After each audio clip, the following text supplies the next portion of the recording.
All right. Good afternoon, everybody. Nice to see you all here for the latest in the series of Science of SLAC lectures. You haven't seen me before. I'm Phil Marshall. I'm here at KIPAC and have just taken over as sort of co-chair of this series, so it's great to be here. It's actually my pleasure to introduce Anna Franckowiak today. She's a member of the Fermi science team at KIPAC, whose job it is to try and make sense of the observations coming down from the Large Area Telescope and do some of the highest energy physics that it's possible to do. Anna did her PhD at both Humboldt and Berlin universities. She was using the ice cube experiment to study astrophysical jets, supernovae, and gamma-ray bursts. And she's just now coming to the end of her first postdoc, during which she's used Fermi to investigate a wide range of things, including the galactic center and its bubbles, supernovae, and novae.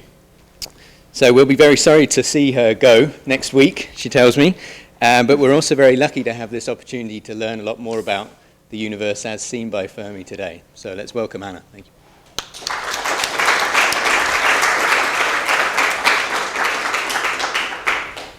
Well, thank you very much. I'm very happy to have this opportunity in my last week here at SLAC to share with you all the awesome science that we can do with the Fermi Gamma-ray Space Telescope. The title of my talk today is The Violent Universe Seen by the Fermi Telescope.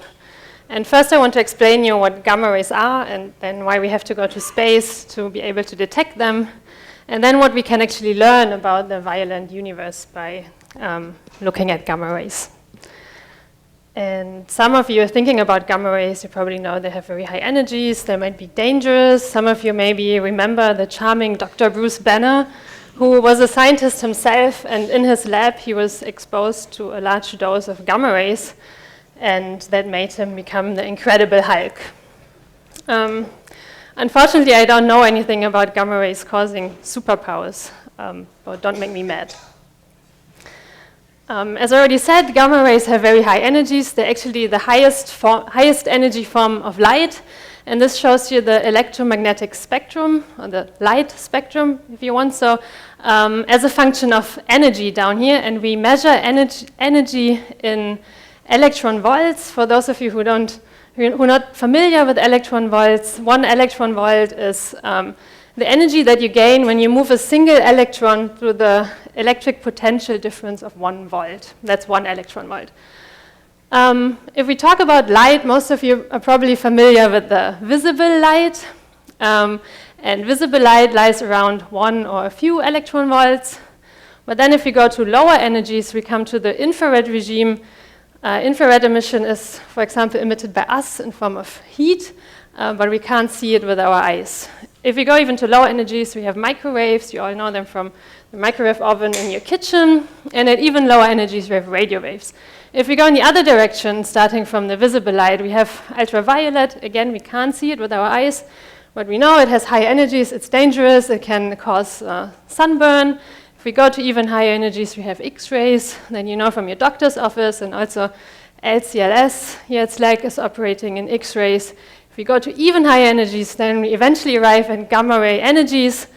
And gamma rays are produced, for example, in radioactive decay, and also by the most violent processes in the universe. And this is what I want to talk about today.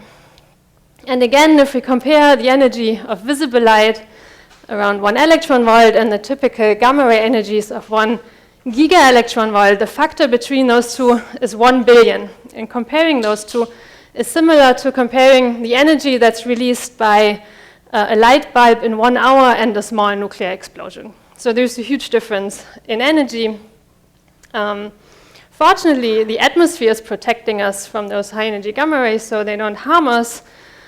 And again, here you see this electromagnetic spectrum with the visible light here in the middle, and those arrows indicate how transparent the atmosphere is for those different wavelengths. So the atmosphere is very transparent for visible light. That's why we can see the stars with our eyes at night, and we can put optical telescopes on a mountain and observe the stars out there.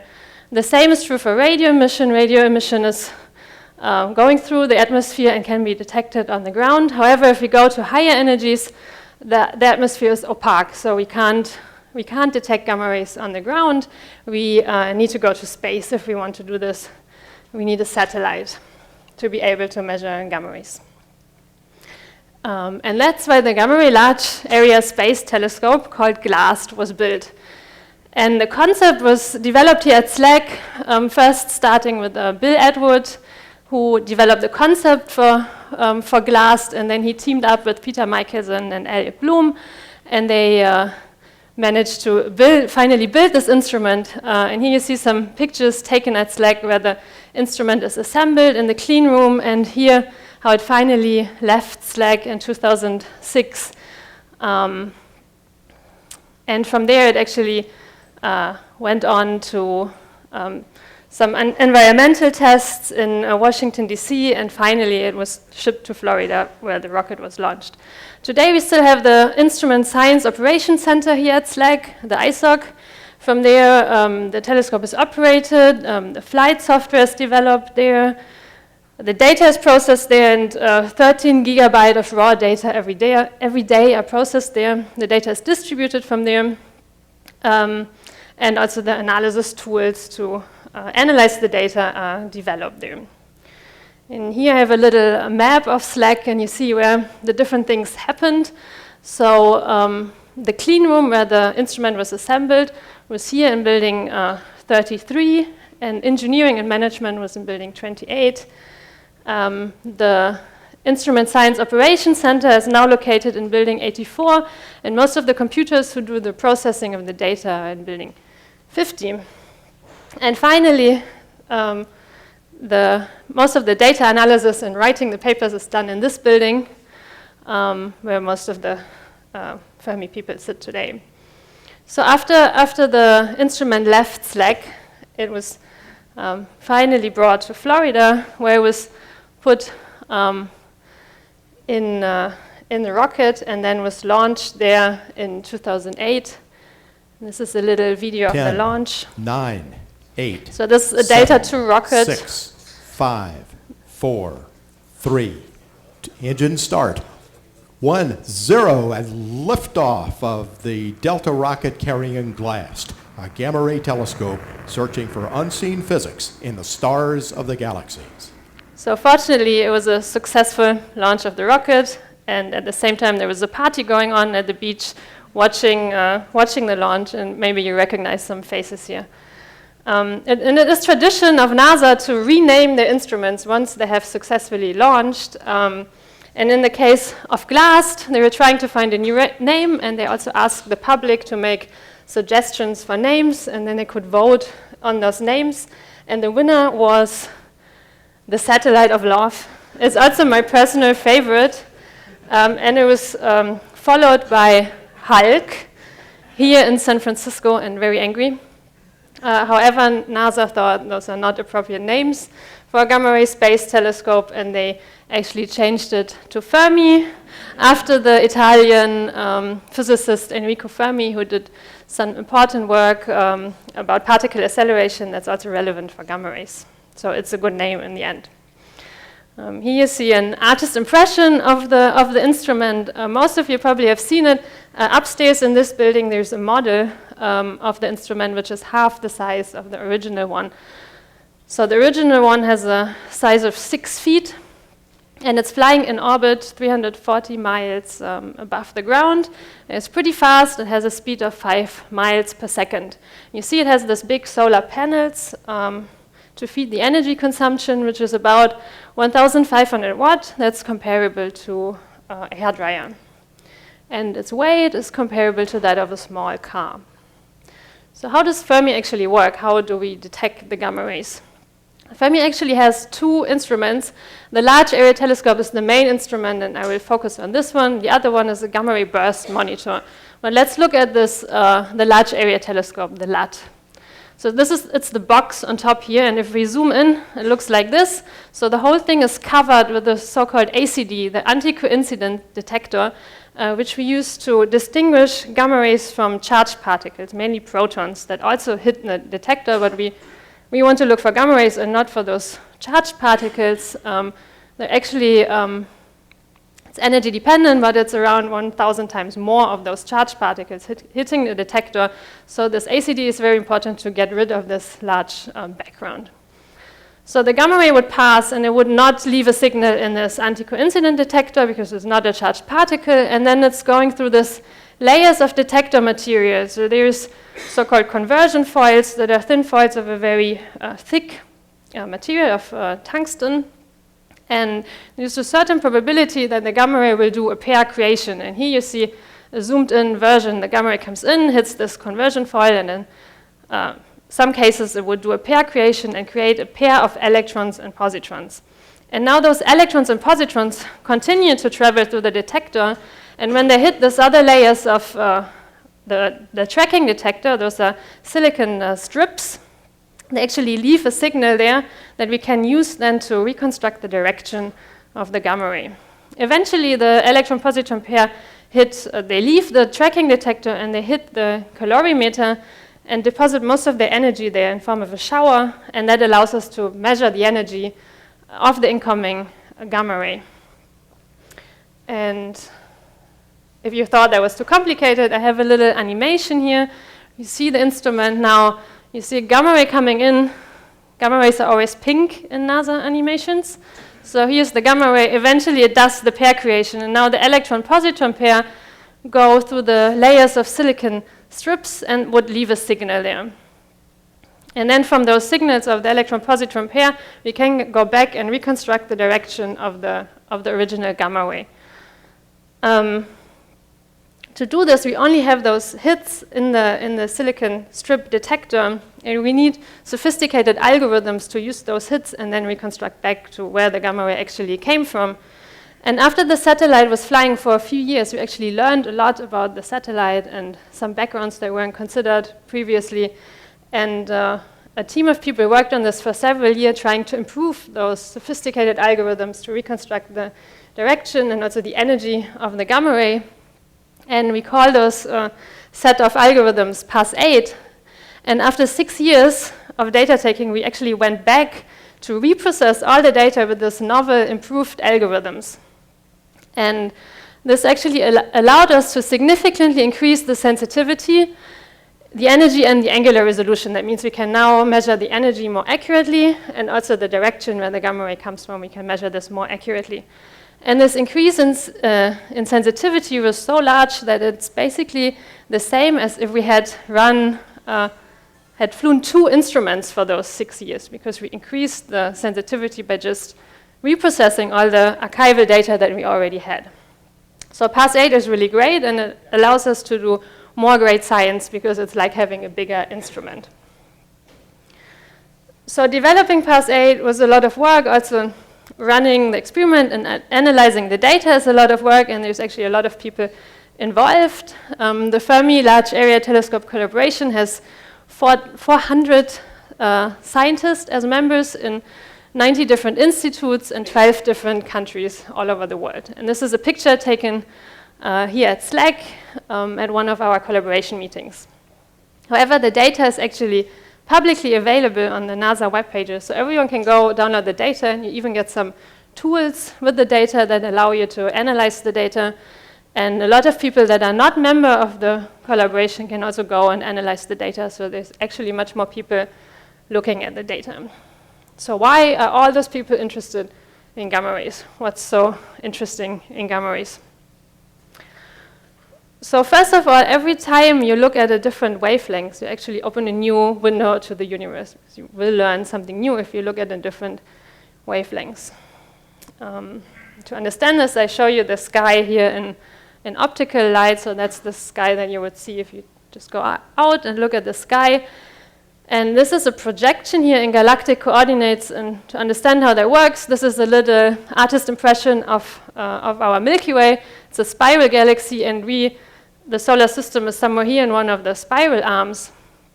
And if you would be able to look at it from the side, it would look like this. So it's a very thin disk, but our solar system is inside the disk here.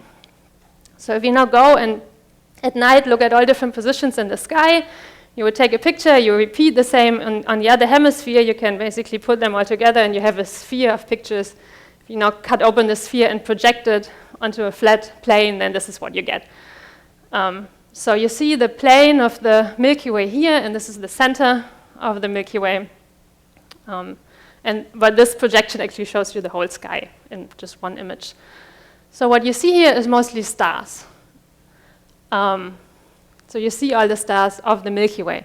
You also see this dark band here, which is a layer of dust where the starlight gets absorbed. And now I show you basically the same picture in gamma rays. It's a little animation. So each image here is doubling the exposure time. Fermi is a survey instrument, and each pointing of the instrument can see 20% of the sky, and every 3 hours we can scan the whole sky. And it has been flying now for 7 years, so at the end of this animation you see the sky in gamma rays after 7 years.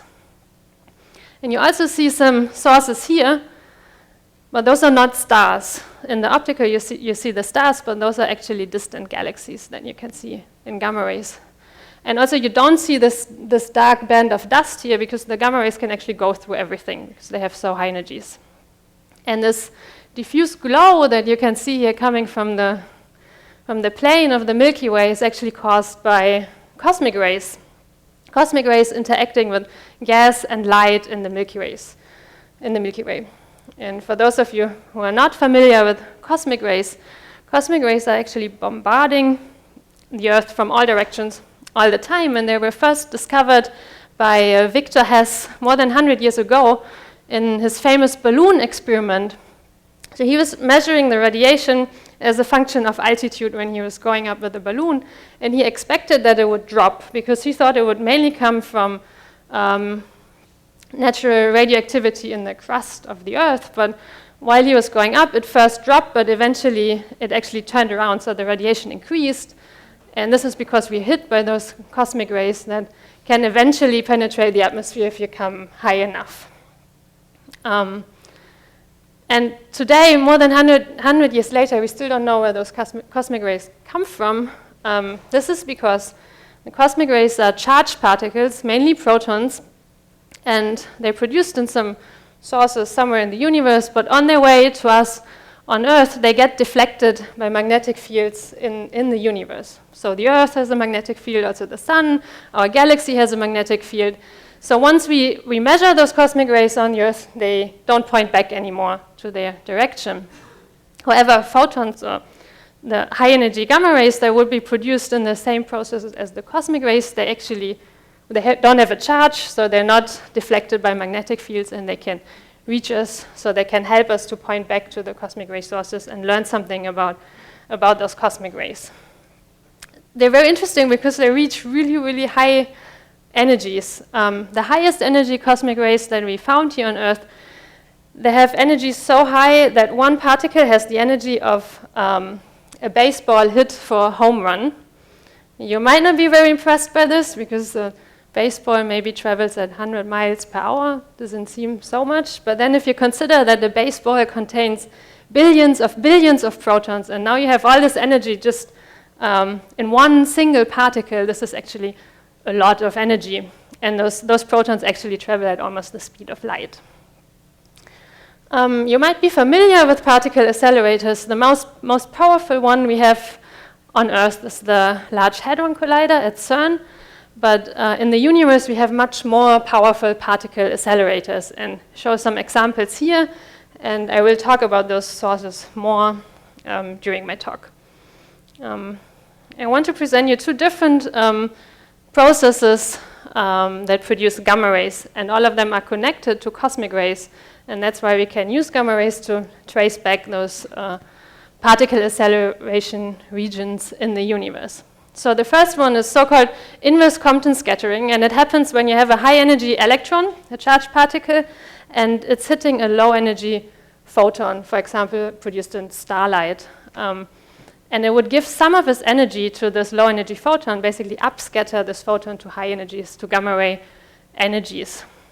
And this is a simulation, but this is how we expect most of this inverse Compton emission is distributed in the galaxy, because it's the electrons interacting with the starlight. It's a smooth distribution, and mainly along the plane of the Milky Way The other way to produce gamma rays is by having high energy protons, and those high energy protons interact with all the gas that's present, also mostly in the galactic plane of the Milky Way. And if one of those high energy protons hits the nucleus of this galactic gas, then a whole bunch of new particles are produced. Among them are neutral pions. When the neutral pions decay, they produce 2 gamma rays. So by looking at those gamma rays, we can actually trace back the particle acceleration regions in the universe, because we know they're produced either by high energy protons or high energy electrons. Before we had launched Fermi, there was another instrument called EGRET that was observing the high energy, the gamma ray sky. And here I compare the 2 sky maps. I already showed you the Fermi map. This is the map that EGRET collected over almost 10 years. And basically you see the same features. So you see the diffuse glow of the Milky Way, and you see some distinct sources, but you see that it looks very blurry. First of all, EGRET didn't collect as many gamma rays as Fermi collects, because Fermi is more sensitive, and also the angular resolution is much worse. So the accuracy that EGRET used to have to measure the direction of the gamma ray was much worse compared to Fermi. So everything looks more blurry here. So it was also more difficult to extract the locations of those sources in there. But people did this, of course, so they found 271 sources in the EGRET data. If we compare this now to Fermi, we have more than 3,000 sources in the sky. And in the following, I will now explain you about some of those different source classes that we can see in gamma rays and why they produce gamma rays. So there's actually a very broad range of sources that we can find in the gamma ray sky. First, we can see sources in our local environment. We can see the sun. Then we find sources in our galaxy, in the Milky Way. And finally, we can also see distant galaxies in gamma rays. So let's start to look at the sun. This is 1 day of Fermi observations of the gamma ray sky. So you see the galactic plane, and you see one very bright source here. That's the Vela pulsar in the Milky Way. And then on the next day, there is this really bright source showing up down here, which is actually a solar flare. And Fermi has detected more than 40 of those solar flares. That's 10 times more than EGRET has seen.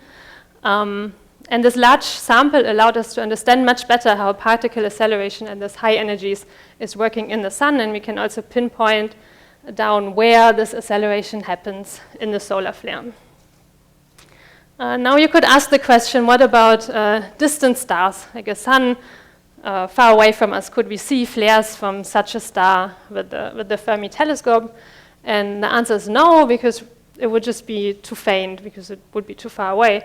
However, if you have a very, very massive star, you can see it in gamma rays when in the process of dying. So you can actually see dying massive stars.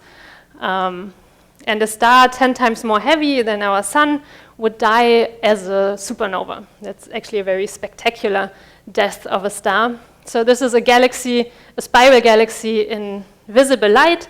And if you look here where this little arrow goes, you actually see nothing. Then on the next night, actually, you see this very bright supernova explosion down here. So in many cases, the supernova is so bright that it outshines the entire galaxy. And it's releasing so much energy, only in a few weeks, more energy than the sun would release in its entire lifetime.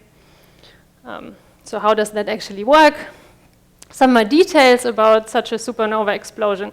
So during the lifetime of a star, the star is burning fuel inside the core of the star, but eventually all this fuel is used up, and then the core would actually collapse because all the gravity is pushing it in, and when all the fuel is used up, you don't have any radiation anymore balancing this pressure.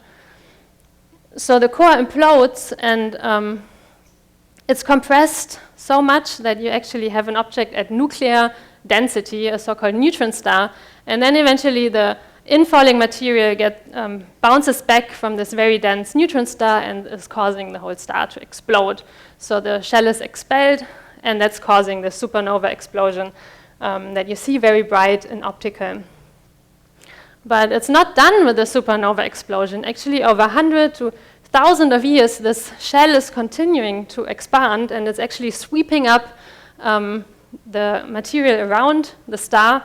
And this is what we call a supernova remnant, and this is what we can actually see in gamma rays. So this is a little animation of a supernova. So you see the star here, and now it's exploding. It's an incredible bright explosion, outshining all the other stars in the galaxy.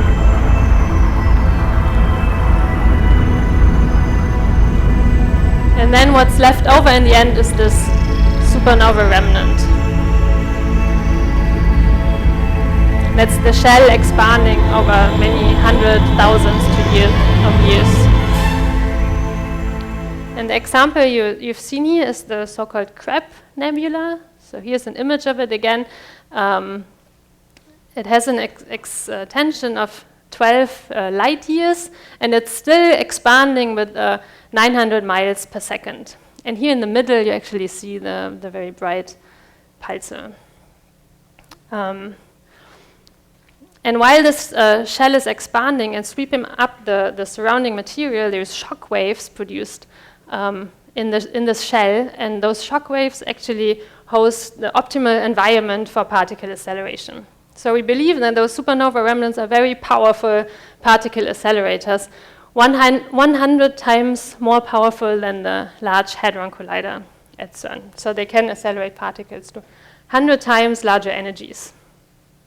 With Fermi, we actually have learned a lot about supernova remnants, because with EGRET, we've seen not a single supernova remnant, but now with Fermi, we found 30 gamma ray sources that we can associate with supernova remnants. So we have a whole catalog of gamma ray supernova remnants, and that allows us for the first time to do population studies and really to understand how the particles are accelerated in those objects. And here you see a few examples. So they're all along the plane of the Milky Way, because they are galactic sources. And most of them are actually extended, so the color is the Fermi data, and the green layers on top is radio data. So we can also now compare the gamma ray data to radio data, and for the first time, this allows us to do population studies. So we can compare young and old supernova remnants and try to understand better how the particle acceleration works in those objects. So I told you a lot about supernova remnants, but there's also this very dense neutron star that's left over after the explosion. The neutron star actually is very small. So that's the size of the neutron star. The radius is 6 miles, and here it's compared to San Francisco. So it's not much larger than San Francisco, but it has nuclear density. So it's really, really dense, because this small object has more than a solar mass. So it's heavier than the sun, but compressed in this very, very small object. And if you had like 1 cubic inch of neutron star material, it would be as heavy as 100,000 times the Golden Gate Bridge.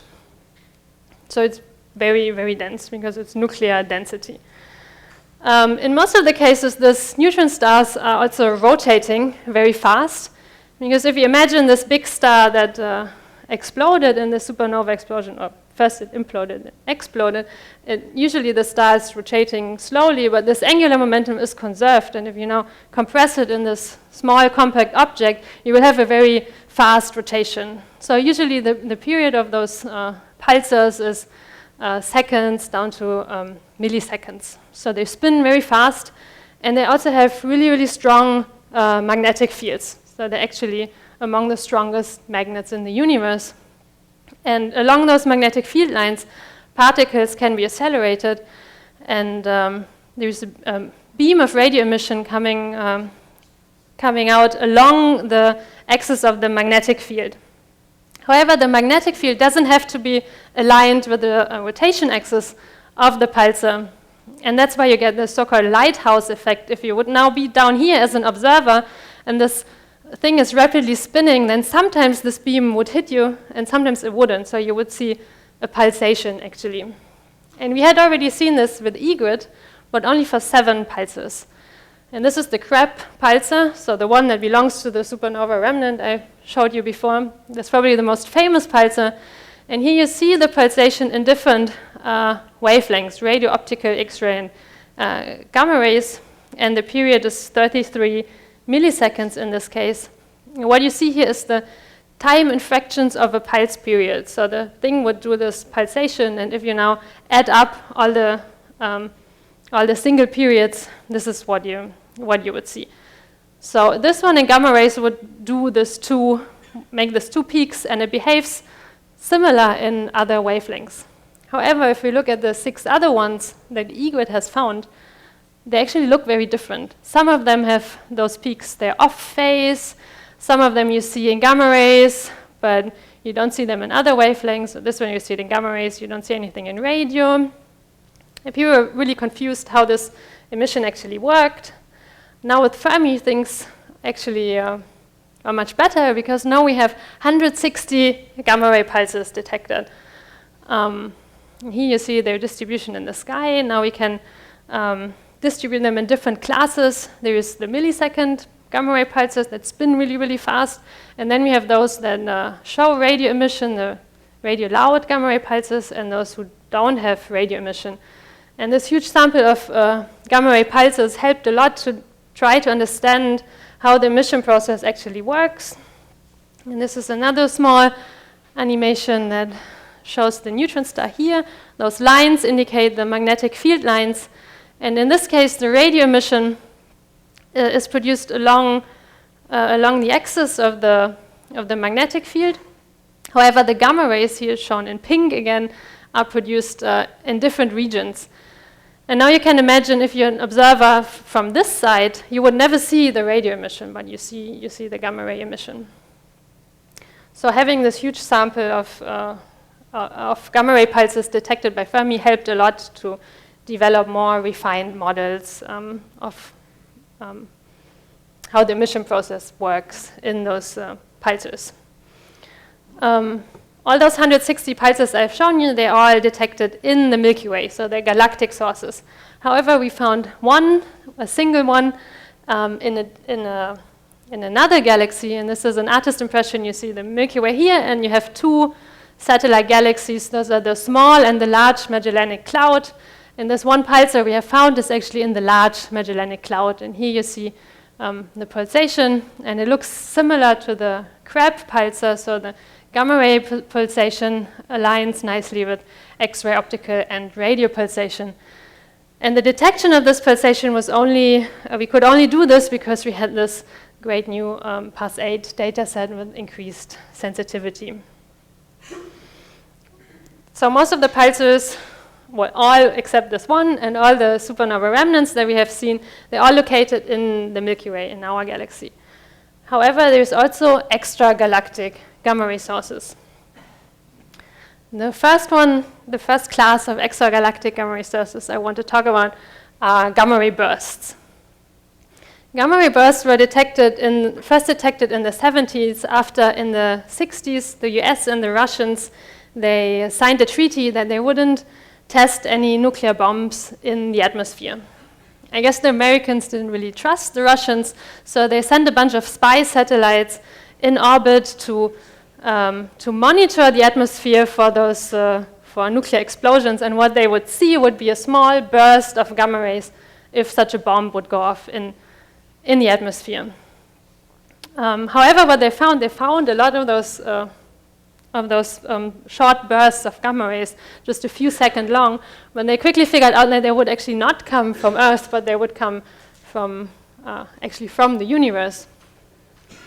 And first people thought they would actually be galactic sources, because otherwise it would mean they would release a lot of energy, and people thought that would not be possible. But in the end, after a few of those gamma ray bursts were detected, it was actually clear that those were extragalactic sources, and they actually release as much energy as a supernova explosion, but just within a few seconds. So this is how it looks like when Fermi sees a gamma ray burst.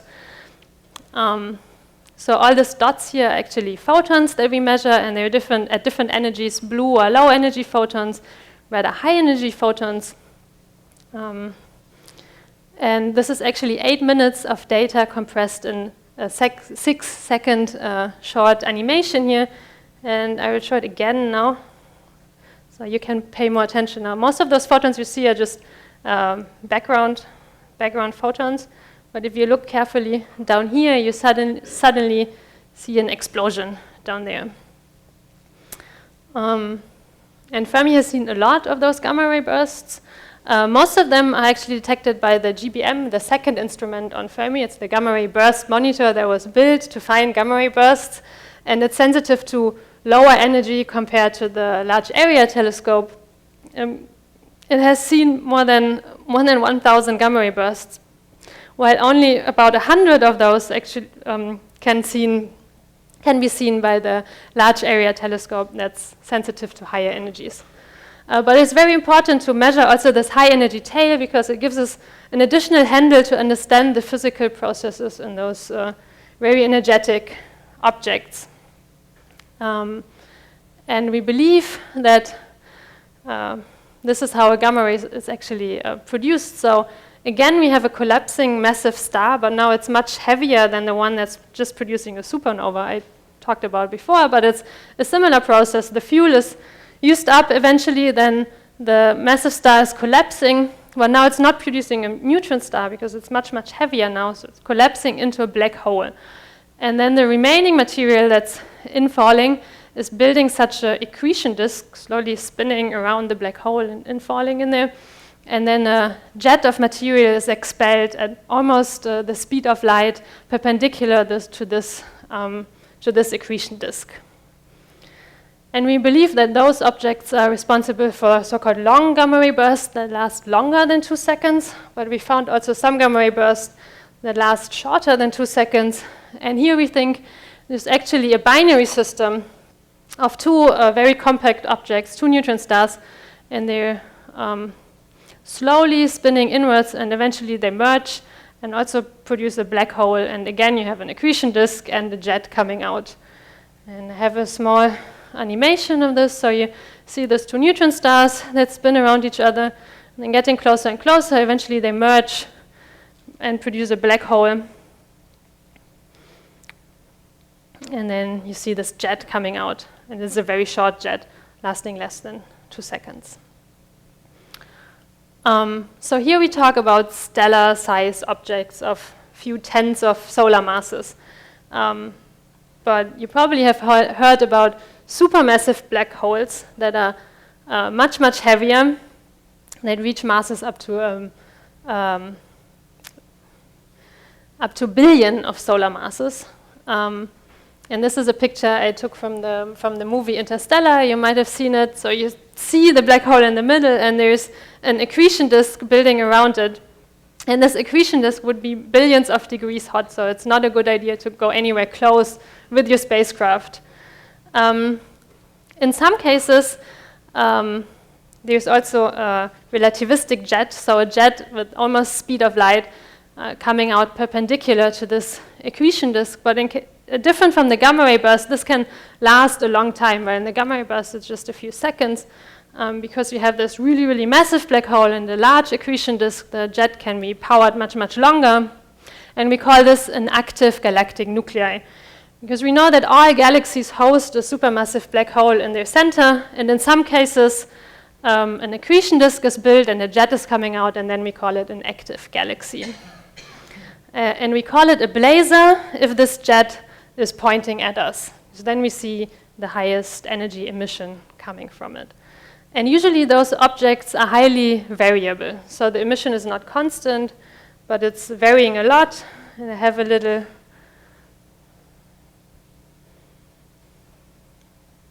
there would be an animation on the next slide, but yeah, here you see it. So this is the northern sky and the southern sky seen by Fermi. It's actually 1 year of data. What you see in blue is just some background statistical fluctuations. And then you see the sources here, and you see that they're appearing and disappearing, and they're varying a lot. If you look carefully, you can also see the sun down here. This is the little source that's moving there. But yeah, those sources that are appearing and disappearing and varying a lot, those are all active galaxies or blazars. So we're actually looking at the jet here. And I want to point out one of the record flares we have detected from one of those blazars. That was in July 10, 2015. And this here shows the sky, the gamma-ray sky in 1 week. It's a little different projection. So this here is the galactic plane, and here you see the Vela pulsar, which is usually the brightest gamma-ray source in the sky. And in the next week, suddenly you see this very bright source showing up here. So it's actually in this image, it's 4 times brighter than the Vela pulsar, which is really amazing because it's 1 billion times further away than the Vela pulsar, but you still see it here in the same intensity, more or less. So those sources really produce a lot of energy. And Fermi is a great instrument because we're actually able to monitor the sky constantly, and we can see those flaring sources. And if we see them, we can point other optical or radio telescope in the same direction. They usually have just a small field of view, so they can't monitor the whole sky. When we can, and we can tell them when to point and interesting flaring sources. Now you might be wondering if our own galaxy is an active galaxy. So is the Milky Way an active galaxy? We have a supermassive black hole in the center of the Milky Way, but currently it's quiet, means it's not active, so there's no big accretion disk, there's no jets coming out. But maybe in the past it used to be active, and the Fermi data can actually maybe tell us something about it. And this is the sky map, and now we're just stretching the contrast, so changing the color scale. We remove the bright point sources.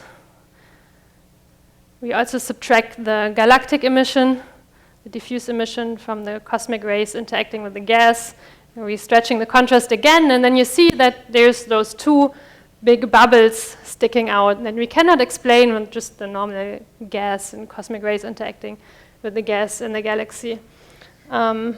There was actually a refined analysis of the data to find this so-called Fermi bubbles. So there was a really unexpected discovery that happened with the Fermi data.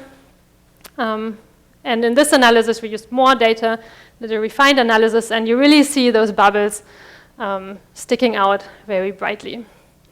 We're not sure where they...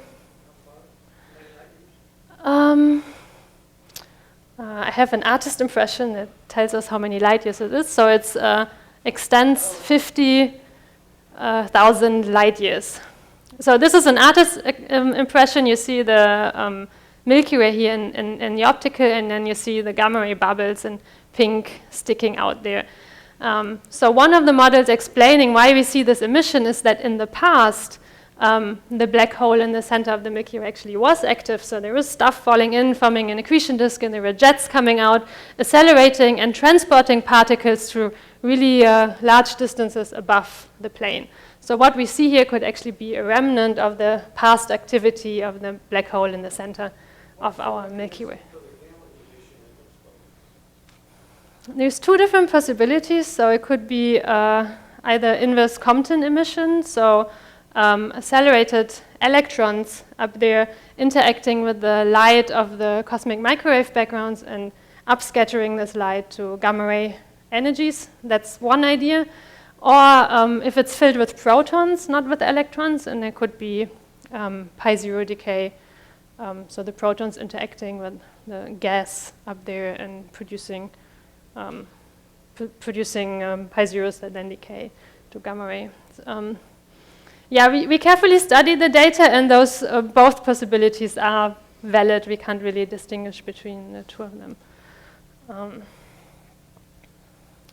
Okay, now I talked a lot about astrophysics, but the Fermi-LAT was built by NASA and by DOE, and NASA was mainly interested in blazars and astrophysics, while the DOE mainly is interested in dark matter. So I guess you all know that dark matter doesn't emit or absorb light. That's why we call it dark matter, and it's only visible through its gravity.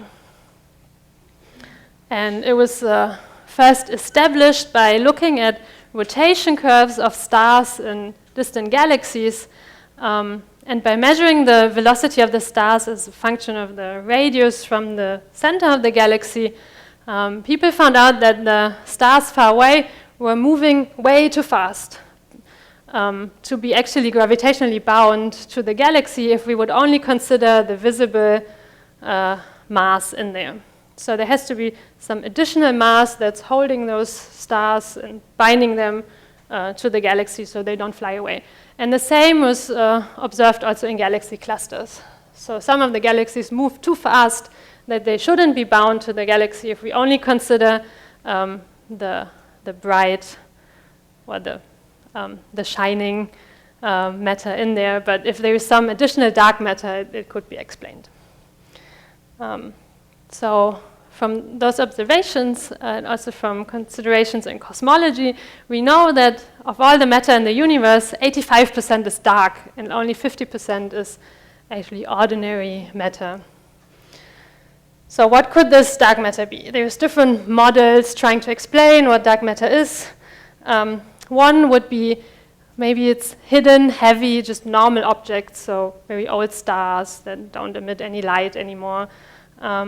And those are called massive compact halo objects, MACHOs. However, some of those objects can actually be detected by the gravity, and we found out that there's not enough of those objects to explain all the dark matter. So the MACHOs are out. Another theory could be that maybe Newton's law is wrong. With this, you could explain somehow what we see in galaxies. However, it couldn't explain the dark matter that's necessary to explain cosmology. And everyone's favorite theory right now is that dark matter is a subatomic particle that just fills the universe. And this could be a weakly interacting massive particle, a WIMP. And the attractive thing about this WIMP theory is that this WIMP particle could also be the lightest supersymmetric particle that's a popular model in particle physics. So the WIMP could actually solve two problems at the same time, the problem in particle physics and also the problem with the rotation curves of galaxies and so on. So how could Fermi now help to solve this problem of dark matter or to figure out what it actually is? So if dark matter is a subatomic particle, a WIMP, this WIMP could decay or annihilate with its antiparticle and then produce a bunch of other particles, and among those particles could be gamma rays. So if we could now see gamma rays in the region where we expect the dark matter to clump, then this could be an indication for this WIMP theory. So this is a simulation of the dark matter content in the Milky Way. You see that most of the dark matter is expected to be clustered in the center, in the galactic center, but there's also some clumps, some satellites out there, but most of the dark matter is in the center. So you would think that the most obvious place to look for an excess in gamma rays would be the galactic center. But if you again look at the gamma ray sky, you see that there's all this other gamma rays produced in the galactic plane, mainly in the galactic center, by just astrophysical processes, cosmic rays. So if you want to find some excess produced by dark matter decay or annihilation, you have to subtract all this other emission very, very carefully and very accurately to be able to find the small dark matter signal there. So you have to subtract the galactic emission from the cosmic rays interacting with the gas and the starlight. You have to subtract the sources. There's also some isotropic emission. And then maybe you would be able to find some small excess that could be produced by something else. But unfortunately, our understanding of this other emissions is not accurate enough to really do this. So it's very, very hard. People try to do this, we're trying to do this, but it's very, very complicated. There might be an easier way to look for a cleaner dark matter signal by looking at so-called dwarf galaxies, and those would be satellite galaxies of the Milky Way. And We know them from optical sky surveys, so we know they exist, and they have only very few stars, and by the rotation curves of those stars, we know that they're strongly dominated by dark matter. So they have a lot of dark matter, but they have no gamma ray signal, no astrophysical gamma ray signal. So if we see gamma rays from those, we can be pretty sure that it's produced by dark matter. So it's much cleaner than this analysis of the galactic center. However, the signal would be weaker because there's more dark matter in the galactic center. But again, that's a very clean analysis. And this was done by people here at SLAC, and that's the result. So they haven't found any gamma rays, which means they haven't found any indication for dark matter annihilation. But this result enables us to exclude some of the model parameters. So we don't know very much about the WIMP. So we don't know its mass, and we don't know the cross-section, which is another way of describing the annihilation rate of those particles. So by looking at those dwarf galaxies and not seeing any gamma rays, we can exclude some of this parameter space. So all these crossed out lines here we can exclude. That means certain masses and certain cross-sections are not possible anymore. And now we can actually expect that we will improve those limits on the dark matter parameters because there's some new dwarf galaxies found by new optical surveys, for example, by the Dark Energy Survey. That's also done by some people here at SLAC. And they scanned this part of the sky and found some additional dwarf galaxies in there. And if we now predict our dark matter limits after collecting 15 years of gamma ray data and looking at 45 of those dwarf galaxies, then we expect that our limits, this is the limit we found with 6 years, that would be the expected limit after 15 years and having more dwarf galaxies. So the previous one had only 15, and in the future we might be able to have around 50 of those. So we can even do better than we already do right now. Of course, there's also other experiments looking for the WIMPs. For example, there's there will be in the future the Cherenkov telescope array, which is a huge array of Cherenkov telescopes that try to measure gamma rays at really, really high energies. And when they hit the atmosphere, they will produce a shower of particles, and those telescopes can actually see that. Also, the Large Hadron Collider is looking for those dark matter particles in the collisions. There's a certain probability that the particles could be produced in there. And there's also direct detection experiments. They're usually in mines deep down under the Earth to protect them from background through cosmic radiation. And now if we compare the Fermi limits with the limits by other experiments, so again, this is the one that we already obtained. This is the future limit that we're hoping to obtain.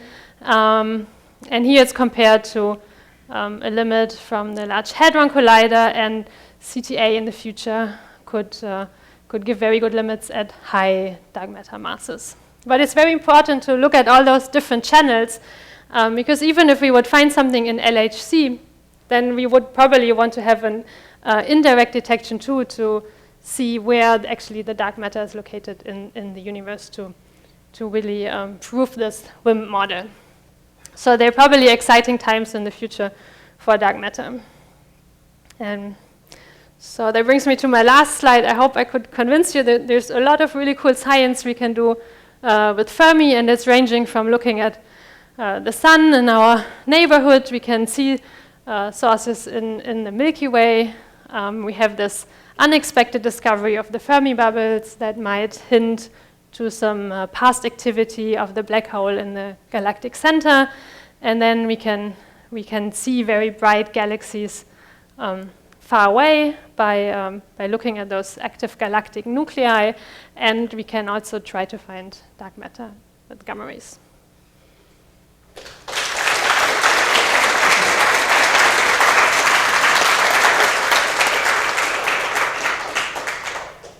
All right. Right, I think we have time for one or two questions. We have the microphones ready. Here we go. So if you do have a question, could you please wait for the mic to come to you, and then everyone will be able to hear you, even the people out there on the internet. So questions for Anna? Yeah, there's one down here at the front.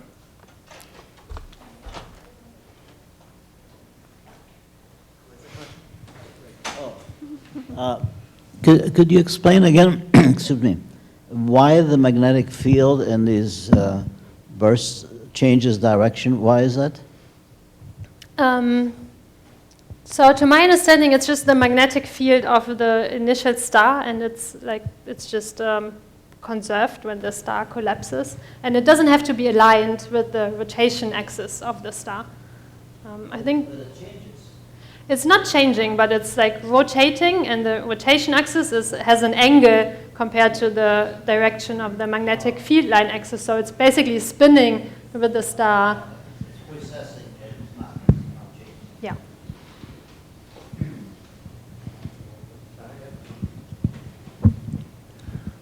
How many gamma ray events does Fermi glass record each minute or each second? So it's 2 each seconds.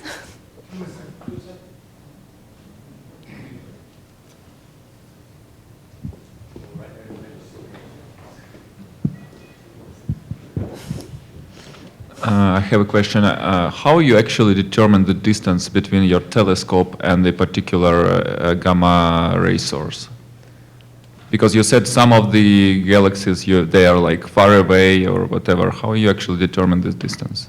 So we don't use the gamma rays to determine the distance. Usually we have observations in optical, and I think the optical observations are used. So you measure the redshift, that will tell you the distance for the far away sources. Can you see this with optics? Yeah, I think most of them you can see them.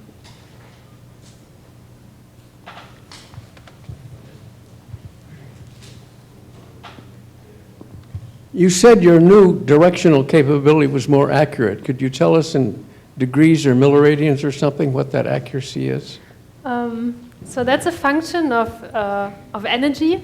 So at higher energies we're doing better. So at high energies we are 0.1 degrees at a GeV, smaller. And then at like 100 MeV we have a degree or several degrees. But we have sub-degrees at high energies.